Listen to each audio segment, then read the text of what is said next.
2, ready, play.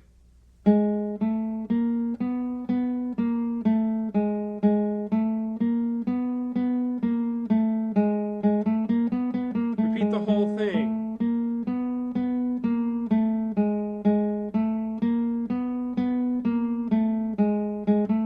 One more time. Synchronize. And so on and so on. So don't forget, accuracy and control are most important. But in getting up your speed itself, we've just gone over the first two things. The first is the right hand speed, and we do that with speed bursts. Next, we have to synchronize well. And third is something we're going to go over in the daily warm-up routine later in the video, which includes string crossing, the last component of really getting your scales down.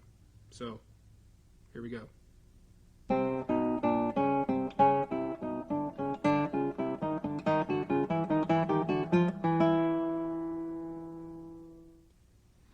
Well, here we go. Now is the pumping nylon routine, or the daily warm-up routine. This started out as a series of individual exercises to benefit certain technical problems that I had, and later that I found that my students had as well. And they still are good individual exercises, of course, and you'll later pick them out as such, but strung together they make a great warm-up routine. We're going to start out with what I call walking. We're going to start off with left-hand walking, one finger at a time, walking from string to string to string, from the 6th to the 1st and back again. And we're going to do that with each finger. And then we're going to do it with 2 fingers. You just follow me. Let's get started. Okay, get your first finger settled there on the F on the 6th string. And as you can see on your screen, you can follow the music. You can also watch my hand. I suggest you do both. Okay, now the key here is to watch my finger here, to land squarely and consistently each time. This is an awareness exercise as well as a technical exercise. So be really aware of where you're landing on the fingertip. Number 2 tip is this. Don't play really staccato. That's cheating. It gives you too much time to move your finger. I want you to play nice and legato, changing at the last split second. See what I want? I want the movements to be quick, not slow and sluggish. Let's start.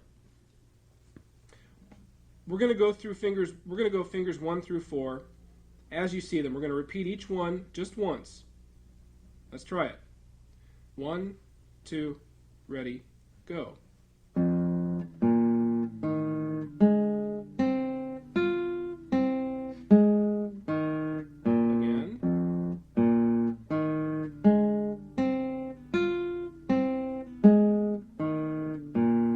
Second finger.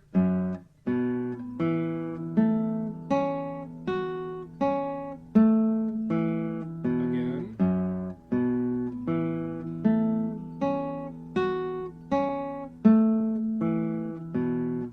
Third finger. Be especially accurate with this one, because it's a little on the weak side.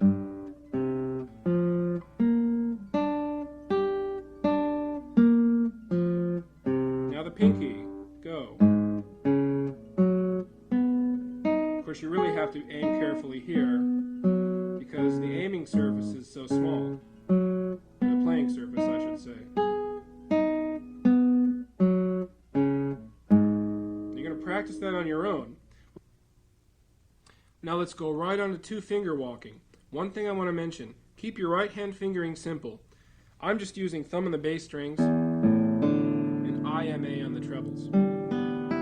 You want to keep it simple because we're focusing on the left hand here. Okay, let's dig right in. Go to the 1st fret.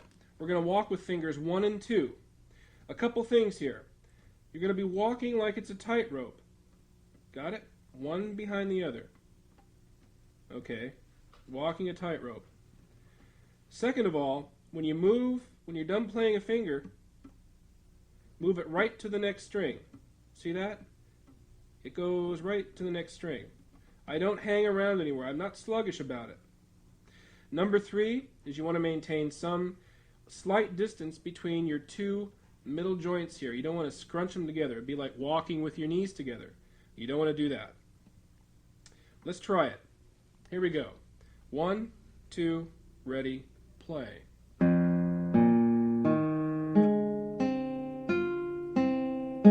Walk a tightrope. Repeat.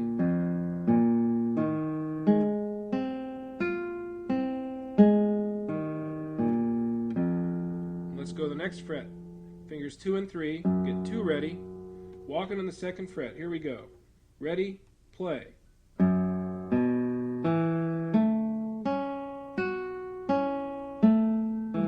Too fast for you, slow down and go at your own pace.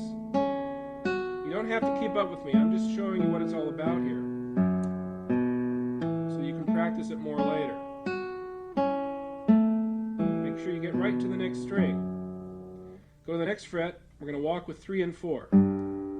Get ready? Ready, go.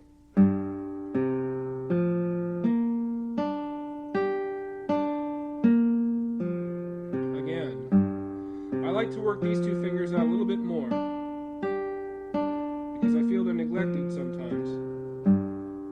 And I think they have feelings and they can feel it too. I want to give them some attention sometimes.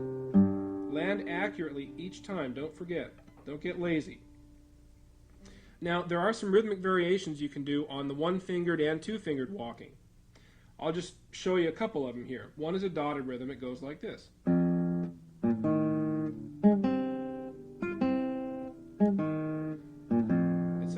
Or you could reverse that and you could go.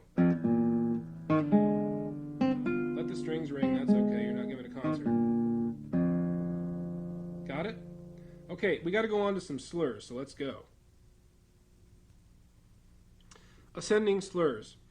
I call them hammer-ons sometimes, and rightfully so, because you're hammering on a finger. You're going from one finger, ascending to another finger.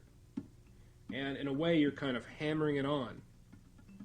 Now, to get a good sounding ascending slur or hammer-on, this is what you want to do. I don't want you to come out too far. It's really tempting to go and just slam the string. We tend to want to wind up. And I don't want you to wind up too much. Give yourself some space. I'd say 1 inch is plenty enough. The key is the speed with which you do or perform the hammer-on. You want a snapping sort of sound without being percussive. So if you get a nice crisp snap, the slur will be very clear. Okay? So those 2 things. Don't come up too far and make the slur nice and fast. Alright, here we go. Now this is going to be like walking. We're going to go over this slur exercise and you can see it on your screen. Now I'm going to play each line slowly and just once. And again, you have the rewind buttons, you have all those little buttons, and you probably have the remote in your hand right now. I bet you do. You can go over this anytime. I'll do it slow once, and you can repeat them later. I just want to show you how they go. Here we go. We're going to start slurring with 1 and 2. Ready, go.